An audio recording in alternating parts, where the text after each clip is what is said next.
Basic English speaking 60 days course day 4 मध्ये आपले स्वागत आहे. मित्रांनो, आपण दररोज बोलताना म्हणत असतो, मला 2 मुले आहेत, माझ्याकडे चांगली कल्पना आहे, आमच्याकडे 10 एकर जमीन आहे, मला ताप आहे, माझ्याकडे खूप पैसे होते. दररोज आपण माझ्याकडे हे आहे, ते होते असे बोलत असतो. म्हणजेच आपल्याकडे काही वस्तूंची मालकी आहे किंवा काही वस्तू आपल्याजवळ आहेत हे सांगत असतो किंवा काही वस्तू आपल्याजवळ होत्या हे सांगत असतो. आजच्या लेसन मधून आपण हे इंग्लिश मध्ये कसे बोलायचे हे शिकणार आहोत. So let's get started. समजा तुम्ही म्हटले, माझ्याकडे नवीन कार आहे, हे तुम्ही इंग्लिश मध्ये असे म्हणू शकता, I have a new car. I have a new car. याची सेंटेन्स स्ट्रक्चर लक्षात घ्या. सुरुवातीस काय घेतलेले आपण आय, त्यानंतर वापरलेला आहे हॅव, त्यानंतर वाक्याचा उर्वरित भाग इथं आहे न्यू कार. अशा पद्धतीने या सेंटेन्स स्ट्रक्चरचा वापर करून तुम्ही सहजपणे सेंटेन्सेस बनवू शकाल. या सेंटेन्स स्ट्रक्चरवर आधारित काही वाक्यांचा सराव करूया. माझ्याकडे मोठे घर आहे. I have a big house. I have a big house. माझ्याकडे चांगली नोकरी आहे. I have a good job. I have a good job. माझ्याजवळ 500 रुपये आहेत. I have 500 rupees. I have 500 rupees. मला 2 मुले आहेत. I have 2 children. I have 2 children. माझे केस लांब आहेत. I have long hair. I have long hair. मला चांगली कार मिळाली. I have got a nice car. I have got a nice car. या सेंटेन्स मध्ये आपण गॉटचा वापर केलेला आहे. गॉट म्हणजे मिळाली किंवा मिळाले. आता हे सेंटेन्स तुमच्यासाठी आहे. मला एक भाऊ आहे. सेंटेन्स स्ट्रक्चरचा वापर करा, सेंटेन्स इंग्लिश मध्ये तयार करा आणि कमेंट बॉक्स मध्ये नक्की टाका. आम्ही ते पाहू. माझ्याकडे एक चांगली कल्पना आहे. I have a good idea. I have a good idea. माझ्याकडे 2 वर्षांचा अनुभव आहे. I have 2 years experience. I have 2 years experience. मला बुद्धी आहे. I have mind. I have mind. माझ्याकडे एक योजना आहे. I have a plan. I have a plan. Dear friends, आता हे सेंटेन्स तुमच्यासाठी आहे. माझ्याकडे ध्येय आहे. हे सेंटेन्स तुम्ही इंग्लिश मध्ये तयार करा आणि कमेंट बॉक्स मध्ये नक्की टाका. ध्येयाला इंग्लिश मध्ये गोल किंवा एम म्हणतात. डिअर फ्रेंड्स, सर्वच गोष्टी आपल्याजवळ नसतात, आपल्या मालकीच्या नसतात. त्यावेळेस माझ्याकडे ती गोष्ट नाही हे सांगण्यासाठी तुम्ही असे बोलू शकता. समजा तुम्ही म्हटले, माझ्याकडे पैसे नाहीत, हे तुम्ही इंग्लिश मध्ये म्हणू शकता, I don't have money.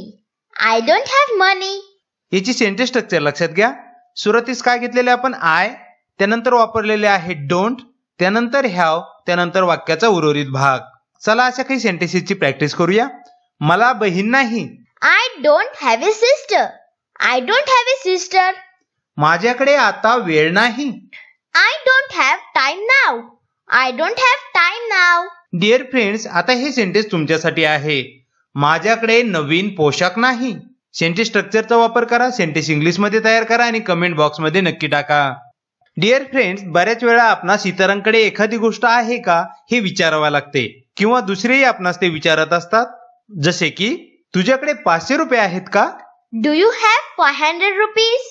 Do you have 500 rupees? याची सेंटेन्स स्ट्रक्चर कशी आहे? सुरुवातीस आपण घेतलेले आहे डू, त्यानंतर यू म्हणजे तू किंवा तुम्ही, त्यानंतर घेतलेले आहे हॅव, त्यानंतर वाक्याचा उर्वरित भाग आणि शेवटी क्वेश्चन मार्क. हे सेंटेन्स स्ट्रक्चर वापरून तुम्ही देखील असे प्रश्न विचारू शकता. जर समोरच्या व्यक्तीकडे पैसे असतील तर ती व्यक्ती म्हणेल, हो माझ्याकडे आहेत. Yes, I have. Yes, I have. समोरच्या व्यक्तीकडे जर पैसे नसतील तर ती व्यक्ती म्हणेल, नाही माझ्याकडे नाहीत. No, I haven't. No, I haven't. तुमच्याकडे आता वेळ आहे का? Do you have time now? Do you have time now? समोरच्या व्यक्तीकडे जर वेळ असेल ती समोरची व्यक्ती म्हणेल, येस आय हॅव. समोरच्या व्यक्तीकडे जर वेळ नसेल तर ती म्हणेल, No, I haven't. तुला काही कल्पना आहे का? Do you have any idea? Do you have any idea? समोरच्या व्यक्तीला त्या बाबतीत काही कल्पना असेल तर ती म्हणेल, Yes, I have.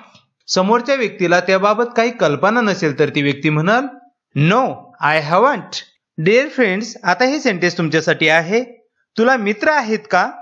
Sentence English मध्ये तयार करा, कमेंट बॉक्स मध्ये नक्की टाका. बऱ्याच वेळा आपण आजारी पडतो त्यावेळेस आपण असं म्हणतो, मला ताप आहे.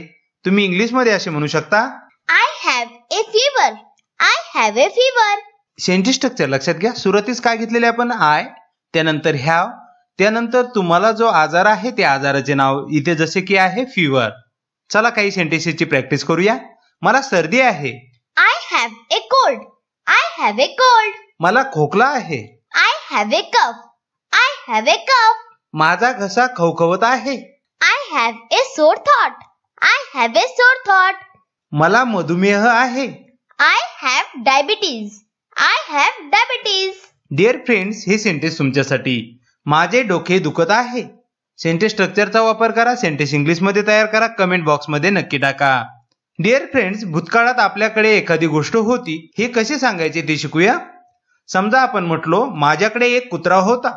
तुम्ही इंग्लिशमध्ये म्हणू शकता, I had a dog.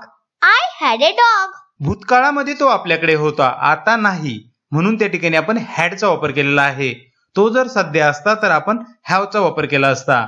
Sentence structure लक्षात ठेवा. सुरुवातीस घ्यायचा आहे आय, त्यानंतर वापरायचा आहे हॅड, त्यानंतर वाक्याचा उर्वरित भाग. माझ्याकडे खूप पैसे होते. I had a lot of money. I had a lot of money. माझ्याकडे नोकरी होती. I had a job. I had a job. आता हे सेंटेन्स तुमच्यासाठी आहे. मला कल्पना होती. सेंटेन्स स्ट्रक्चरचा वापर करा. सेंटेन्स इंग्लिशमध्ये तयार करा आणि कमेंट बॉक्समध्ये नक्की टाका. आता भूतकाळामध्ये एखादी गोष्ट आपल्याकडे नव्हती हे सांगायचे आहे. समजा तुम्ही म्हटले, माझ्याकडे वेळ नव्हता. I didn't have time. I didn't have time.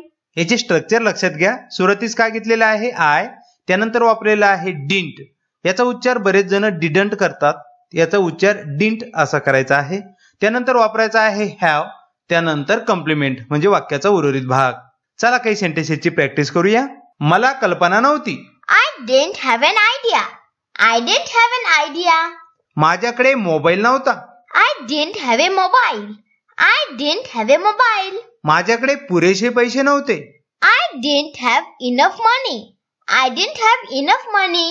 Dear friends, आता हे सेंटेन्स तुमच्यासाठी आहे. माझ्याकडे घर नव्हते. हे सेंटेन्स तुम्ही स्ट्रक्चरचा वापर करून इंग्लिशमध्ये तयार करा. कमेंट बॉक्समध्ये नक्की टाका. बऱ्याच वस्तू जसे की घर, कार हे आपल्या सामूहिक मालकीचे असतात, म्हणून त्यासाठी आपण वीचा वापर करणार आहोत. वी म्हणजे आम्ही. जसे की आमच्याकडे जुने घर आहे. We have an old house. We have an old house. Sentence structure कसे आहे?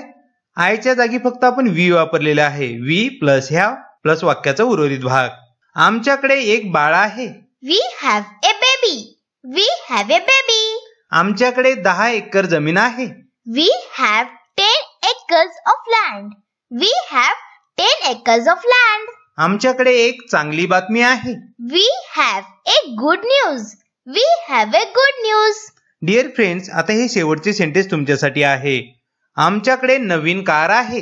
हे सेंटेन्स इंग्लिशमध्ये तयार करा. कमेंट बॉक्समध्ये नक्की टाका. प्रॅक्टिससाठी हा व्हिडिओ 2 ते 3 वेळेस नक्की पहा आणि डेली लाईफमध्ये इंग्लिश स्पीकिंग प्रॅक्टिस करत राहा. हा व्हिडिओ जर तुम्हाला आवडला असेल तर व्हिडिओ नक्की लाईक करा. अद्याप आमचे चॅनल तुम्ही जर सबस्क्राईब केले नसेल तर नक्की सबस्क्राईब करा. बेल आयकॉन प्रेस करा, जेणेकरून नवनवीन व्हिडिओचे अपडेट्स तुमच्यापर्यंत येत राहतील. भेटूया पुढील व्हिडिओमध्ये. Bye bye, take care.